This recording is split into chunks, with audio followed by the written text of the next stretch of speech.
खलीज Oman में Iran और अमरीका एक बार फिर आमने सामने। ईरानी बहरिया के हेलीकॉप्टर ने अमरीकी जंगी जहाज USS फिट्जजेराल्ड को ईरानी हुदूद में दाखिल होने से रोक दिया। तुर्क खबर एजेंसी अनादोलो के मुताबिक ये वाकया सुबह 10 बजे पेश आया, जब अमरीकी जहाज ईरानी निगरानी में आने वाले इलाके की तरफ बढ़ रहा था।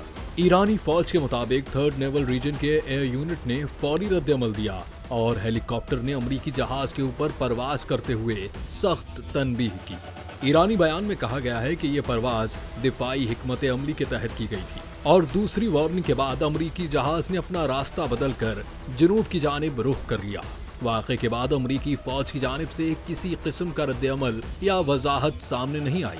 याद रहे, जून में ईरान और इसराइल की 12 रोज़ा झड़पों के बाद अमरीका ने ईरानी जौहरी तंसीबात पर हमले किए थे। ये ताज़ा वाक़या इन कशीदा ताल्लुकात में एक और संगीन लम्हा है।